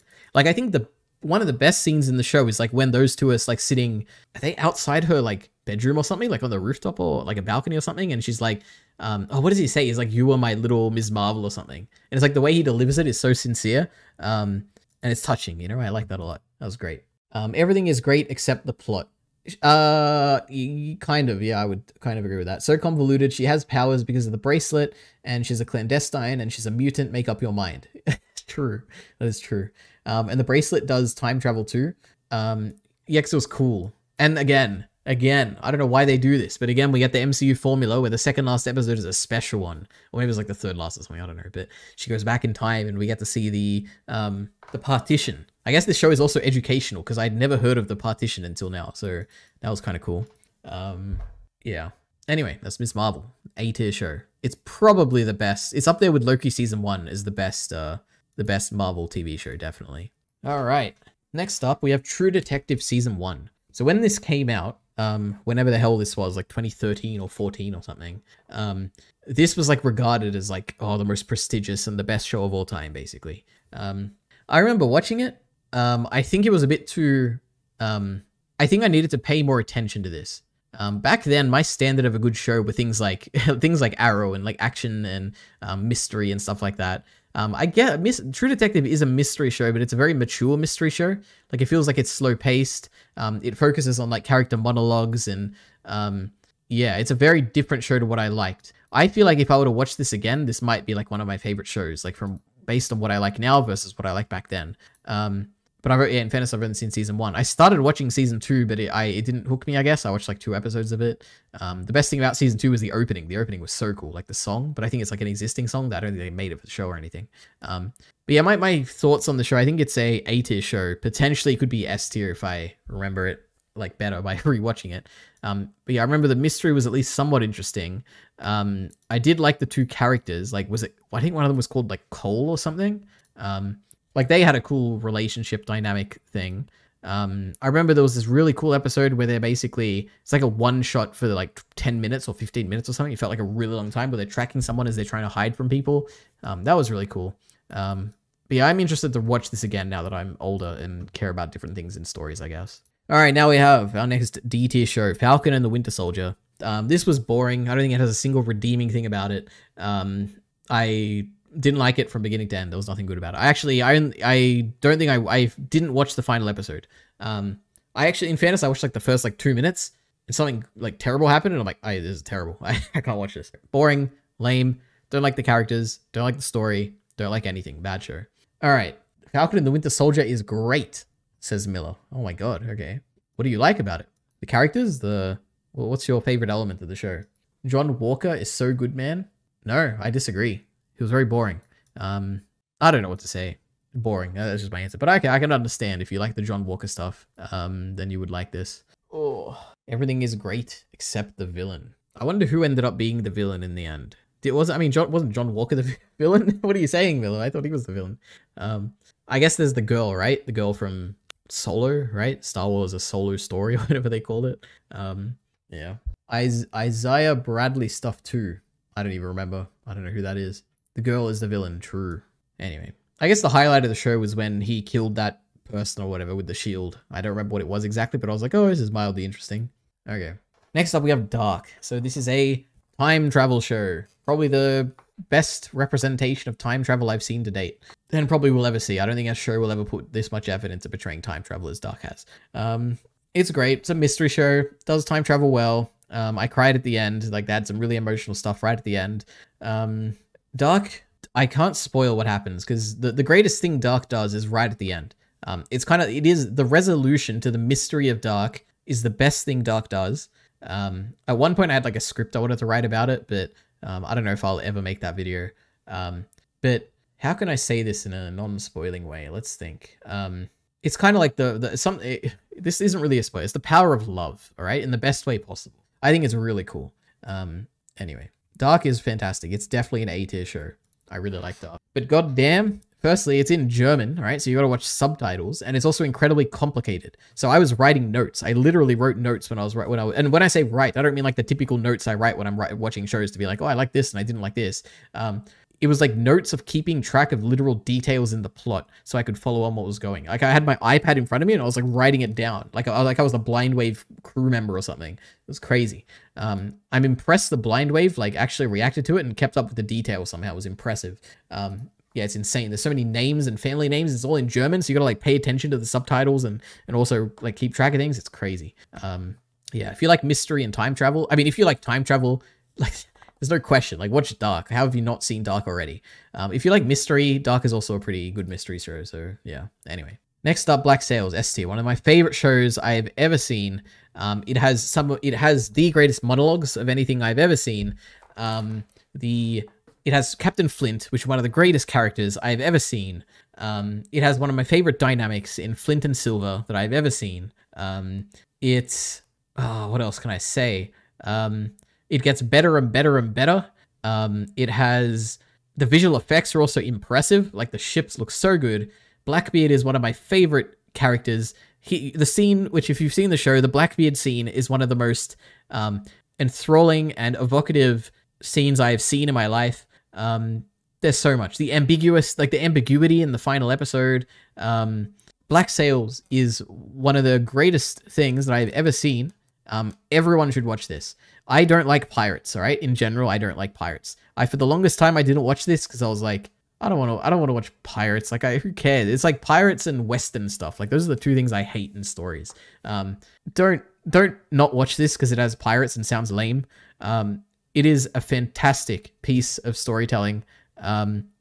Just watch it, all right? If there's one show out of all of these that I could recommend to anyone, it is absolutely Black Sails. So watch Black Sails, all right? Please go watch Black Sails. It's fantastic. And if you watch it, and you don't like it, you can blame me. You can be like, Ari, I don't like Black Sails. It's all your fault. And I'll happily take it because I would be shocked if you didn't like Black Sails. Black Sails is fantastic. All right. That's why I just wanted to rant about how much Black Sails is great, all right? Anyway, and I can speak with authority because I rewatched this, all right? So I've seen it twice. So believe me. Okay, anyway. Legends of Tomorrow Season 1. So this was the first like actual crossover show where it's like you have a bunch of different characters from the CW shows like The Flash and Arrow, and they're all coming together to like form a time travel related show basically. I only saw Season 1. I heard that the show takes a very different tone after after Season 1, which it becomes more like a lighthearted comedy kind of adventure show. But I never got to that stuff. I only saw Season 1, which is like this overarching, basically, superhero story where they're going back in time to do things, and there's like an overarching villain in Vandal Savage or something. I think it's his name, Vandal Savage. I'm kind of surprised by how many of these random names I remember from things I saw like 5 to 10 years ago, but Vandal Savage, I think. Which was a terrible villain, and he's like meant to be a threat, but I don't know why he's a threat. Like, he's immortal, but like, he's just a guy. Like, why can't you just kill him? I don't know, it was kind of weird. I didn't like Legends of Tomorrow. Is it D tier? No, it's probably not D tier. I think maybe it is D tier. I don't know if I can think of one redeeming thing about it. I like the cast. I guess the cast was good. It's probably D tier. Like, it's up there. I'd say it's comparable to She-Hulk probably. It's not as bad as Falcon and the Winter Soldier, but there wasn't too much fun, I guess, in Season 1. And the villain I truly didn't like. I guess that's what I would say, yeah. Anyway, Legends of Tomorrow Season 2 gets so much better. Feels like a different show after Season 1. Yeah, that's what I've heard. And I've also seen, I watched the Blind Wave reaction to the George Lucas episode. I thought that was really funny. So if the show's like that, like time travel in a non-serious way, I thought that'd be really cool. But Season 1 was nothing like that. Season 1 is so boring and dry. True, I agree with that. Yeah, that's basically my recollection of it. Yeah, yeah. I guess it is comparable to Defenders, but Defenders at least had some cool scenes. And I generally like the darker tone of Avengers to like the kind of tone of Legends of Tomorrow, I guess, for Season 1. Anyway. Okay, now we have a HBO miniseries, The Night Of. So the premise of this is that someone gets murdered and someone goes to jail for it. And we follow the guy who's in jail. And it's like you never truly know, did he murder her? Did he not murder her? And it's kind of like a mystery, and it's also like a guy surviving in jail. It's like a commentary on the bad jail system in America or something.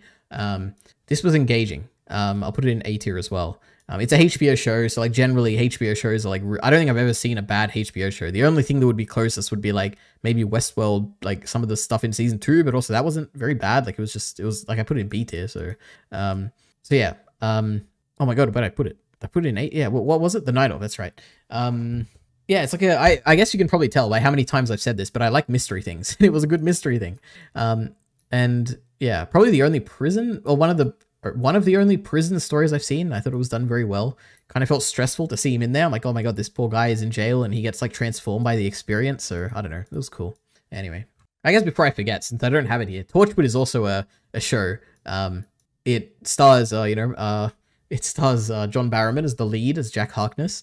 Torchwood is, I only remembered it because I've been watching Blind Wave reactions to it every now and then. Like whenever I like have dinner and I'm like, oh, let me sit in front of my computer and watch something. Let me watch a Torchwood reaction. Torchwood is it has a vibe to it. It's incredibly, it's weird. It's not like any other show I've seen. It's an ensemble cast where you have like basically you follow this small group of people who are called Torchwood, and they're like solving supernatural mysteries, and it's like basically it's a Doctor Who spin-off show. But it's a mature rated show. Like there's sex and drugs and violence and yeah, like it's a very mature show, but it's also really goofy, and it kind of falls into the same realm as Scorpion, where it's like sometimes it's so bad that it's really good. Like it becomes a parody of itself in a way. So anyway, that's Torchwood. But there's also, then after the first like 2 seasons, you get season 3, at least I think it's season 3, which is a little short self-contained story about, it's like a sci-fi thing where these things come down to Earth and they make all the children on Earth like say the same thing or whatever. And it's a mystery, you know how much I love mysteries. And it's very dark as well. Like that season is one of the very dark, like one of the darkest sci-fi things I've seen. That was really good.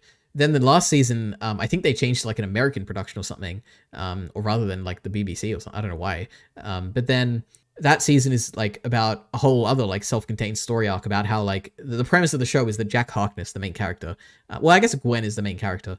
But Jack is basically immortal, and then in the last season, Jack is mortal, and everyone else in the world is immortal. And like the premise is that like what happens to the world when no one can die, and literally everyone is immortal. And it's not like they heal when they say you jump off a building and kill yourself. You won't like heal at the end when you fall off the building. You'll literally be a paralyzed person who is gonna live for the rest of time paralyzed. I thought it was really cool. I know a lot of people don't like the last season, but I found it really fun. Yeah, I love it. And also, I have to mention this, but the Blind Wave reaction to the final episode is one of their best reactions. They got so mad at stuff that happened in that last episode. It was awesome. But yeah, not Sherlock, Jesus, I just read it here. Torchwood is probably like it's weird. Like so Torchwood has some really great episodes. It also has some really bad episodes. So I'd probably put it in probably B, because I really like season 3 and 4. And there's a lot of good stuff in season 1. And the crossover stuff is so cool. Like, when you have Captain Jack like leave at the end of season 1 and then go join the Doctor on an adventure in Utopia, and he comes back a changed man or whatever. I don't know, it's cool stuff. I like it a lot.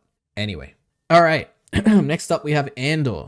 So this is a spin-off Star Wars series. It's a prequel to Rogue One. One of the main characters in, I guess the secondary character in Rogue One, Cassian Andor.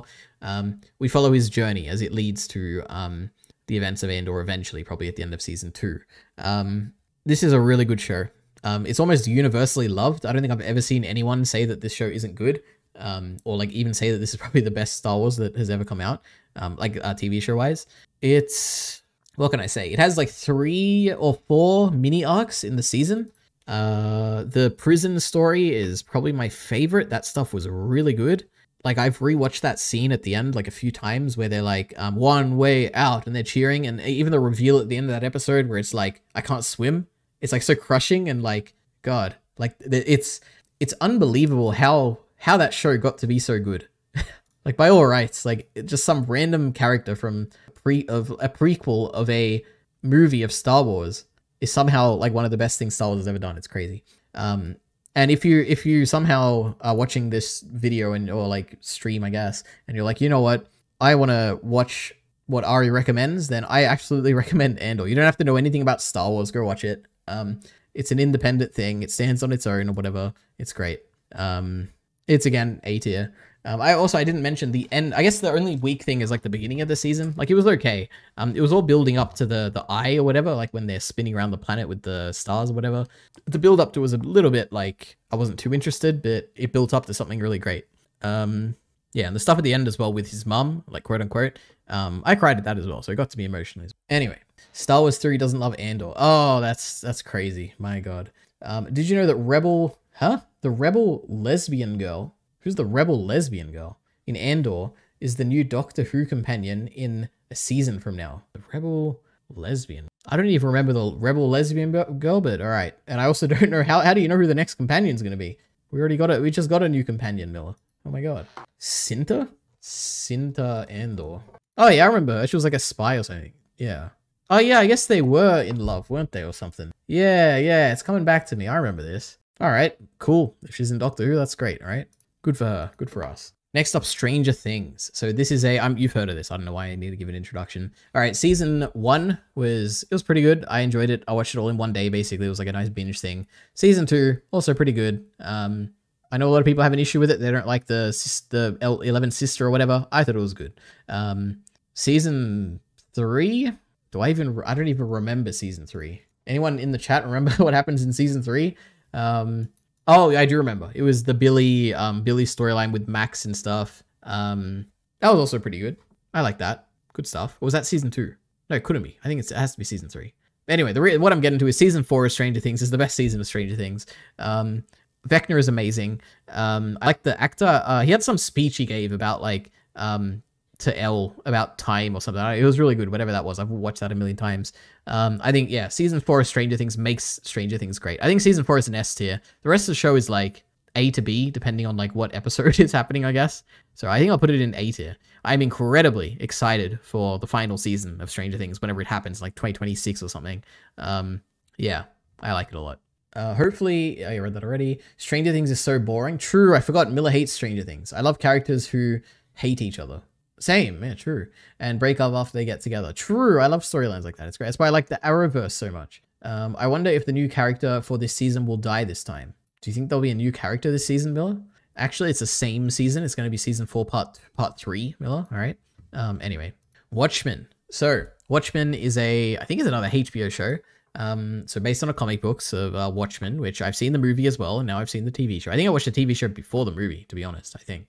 I definitely did, because I didn't know any of the characters, and then when I watched the movie, I was like, oh my God, that's Adrian, and like all these other characters anyway. Like when he's younger, anyway. This was really good. S tier. I need to rewatch this because it's been so long. I remember it being really, really out of order in a really cool way. Dr. Manhattan was really cool in it. It just felt like it had it's a really distinct style to it. I liked all the Adrian scenes when he's like on some other planet or something, like on Jupiter or something. That was really cool. But the best thing in this show, like what I always rewatch from Watchmen all the time. I guess this is kind of a spoiler. So if you really care about Watchmen, then maybe like skip this, but I don't think it's too much of a spoiler. Actually, it's a major spoiler, but I want to say it, right? I've always wanted to express how much I love this, right? At the end of Watchmen season 1, actually, you know what? I'll leave it a bit vague. Someone dies at the end of Watchmen season 1, and an old man is basically talking to a loved one of the person who died. And he talks to her and he's like, considering what he could do, he could have done more. And just like the way he says it, and it's kind of like, it's so true, but it's also sad that he died. And it's kind of like, you shouldn't probably be saying this in this moment, but it rings very true. Where it's like this powerful man, he truly could have done more. And although we're mourning him now, his life wasn't like, he could have done much more good with his life. Yeah, and that got to me, and I'm like, man, that's so true. Yeah, that really, the end of this season, it truly did elevate Watchmen for me. Anyway, how can you watch the show first? You're insane. Oh yeah, that is a good point. I'm assuming you're talking about Watchmen. Yeah, it's incredibly I remember also being so confused because I didn't know any of the characters, but I still liked it. And it made it really cool when I was watching the actual movie, which is obviously still based on the comic book and it's like a different continuity to the show. It was really cool seeing these young characters. I'm like, oh my God, I recognize these people from the movie. Anyway, I need to read Watchmen, man. It's so cool. True. What do you think of the movie? Have you seen the movie, Miller? Do you like it? I love the movie. Cool stuff. Actually, okay. I love the Adrian, Dr. Manhattan. I like all that element of the movie. I don't like the kind of slower scenes with the Batman guy, whatever he was, like him and his love story stuff. I wasn't like too interested in that. But other than that, all the other stuff in the movie was awesome. The movie is good, but very silly at points. Okay. Better Call Saul, potentially my favorite live action show. Potentially, I don't know. All of these ones here, I think I like for very different reasons. What can I say? Breaking Bad was great. Better Call Saul is greater. You follow Saul Goodman, who's a lawyer. Watch him do lawyery things. You got Kim Wexler. You got Lalo. Season 6 is probably the best season of television ever. Just in pure visual style and directing and storytelling and basically in every regard, it's probably the best season of television ever. I'm trying to think, like, up here, what else is there that would be comparable? I guess Black Sails, probably, you could, I'd say, I don't know, if I were to pick one, it'd be Black Sails or Better Call Saul is probably the best season of television ever, like season 6 versus like season 3 or 4 of Black Sails, I guess, I don't know, but it's really good. I don't know what to say. I like everything about it. It's like the most engaging story. I like the cold opens to every episode. Like they kind of do this cool thing at the beginning of most episodes where it's unique. It's not like they'll do something which is the same every time. They won't like cut forward in the future and go back or something. They'll do something unique. I don't know. I like it. Better Call Saul is great. Ahsoka, it's C tier. It had a lot of potential. They went to another galaxy. I hoped it would be more special, but it wasn't. Ezra's in it. Kind of cool. I liked him. He was probably the best part of the show. Ahsoka's kind of bland. I was expecting greater things from this show, but I should have known when I watched that first trailer and I was like, this could either be really good or really bad. It ended up being more on the bad end, but it was still okay, you know. It wasn't terrible. I still enjoyed watching it week to week, but my God, was it a disappointing venture into another galaxy. Okay, so Game of Thrones. I basically agree with most other... Actually, no, you know what? I don't agree with most people, but I agree with like a very large majority of people, which is that basically everything besides the final season I think is an S tier. Final season is really bad, incredibly disappointing. The wrap up was, I don't know, it didn't land very well. The only thing I like about the wrap up was Bran. I'm gonna spoil Game of Thrones. If you're gonna watch it, you should have seen it by now. Bran becoming king, I like that as a concept. I think that works very well. But other than that, there wasn't too much to like about that final season, in my opinion. Yeah, it's a shame because if it wasn't for that last season, it would be S tier. I think it's still A tier. There's enough good scenes in it. Yeah, it's like the highs of Game of Thrones are really high. The lows of Game of Thrones are incredibly low. Like what I was saying, what I was saying to Miller before about like Doctor Who obviously has like 2 seasons I didn't watch because they were so bad. Well, I mean, in fairness, I don't know if they're bad. Like, I guess I just didn't, they didn't appeal to me. But there's so many good episodes in that show. The problem is with Game of Thrones, it's a very similar thing with Game of Thrones where there's like only 1 season I didn't like at all. But the rest of it, there's so many good episodes in Game of Thrones. But obviously the whole thing relies on the ending being good because like I was obviously invested in the entire show, so I wanted to see how it was going to end, and the ending kind of makes all these things that have been set up previously not really be too interesting in retrospect. So yeah, wasn't for me. You think season 7 is S tier? Yeah, definitely. Yeah, I love season 7. I think the major complaint I've seen about season 7 is that it rushes things. Obviously gonna get like elitist people like who've read the books be like, oh, it's like fan fiction, you know, they're bringing all these characters together. I don't care about those people at all, right? I think they're dumb. Maybe you're one of them, Miller. I think you're dumb if you think that. I can understand the fast-paced kind of nature of it or whatever, but like that being a criticism, but it didn't bother me at all. I liked it a lot. Anyway, oh my God, we're done after this last show, which is Legion. So this is another superhero show. I've seen season 1, and I think I've seen almost all of season 2. I don't think I've seen the last episode of season 2. I really, really, really like this show. Visually, it's really cool. This is it's not really a mystery. I guess it's kind of a mystery, but it's more so a psychological show where it's like you don't know what's truly happening. Like there's unreliable narrator. Yeah, actually, it really just comes down to there is an unreliable narrator where it's like you don't know if what you're seeing is truly happening or not. And I really like that. It's visually, not visually, what's like a better word? Like the whole show itself is very stylish. But it's not just the visuals, it's the visuals and the music as well, I guess. Like the whole thing is just stylish.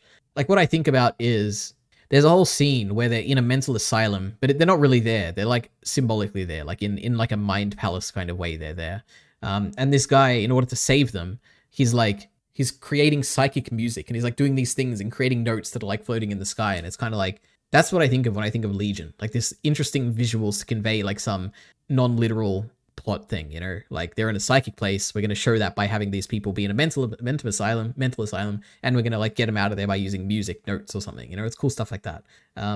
Season 2 took that to the next level. And that's also really cool. I liked it a lot. Now, the problem is it's a very similar thing to what happened with Mr. Robot, where it had been too long since I'd seen season 1, and I didn't remember the details, and Legion is a show where you really want to know the details of like what's actually happening to like follow along with the plot. And it was like, oh, it's too long between seasons, and I couldn't remember them, so I just like, I fell off kind of season 2.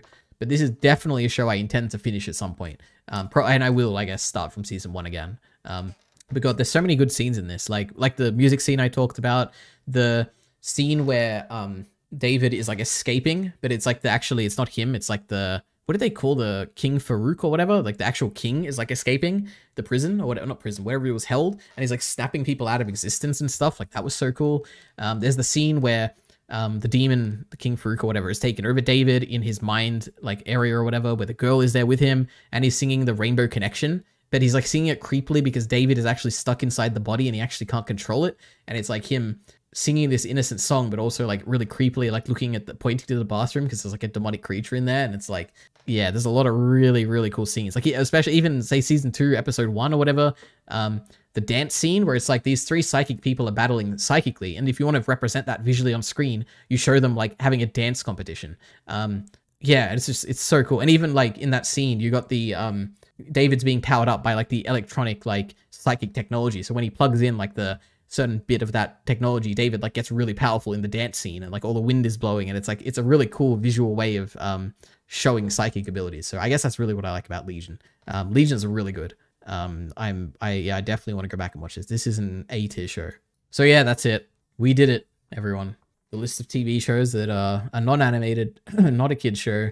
This is it. Let me actually look at this. So Better Call Saul, Black Sails, Sherlock, Chernobyl, The Umbrella Academy, Doctor Who, Breaking Bad, Black Mirror, and Watchmen. I absolutely, you know what? They're all adequately placed. I agree with all of these. All right.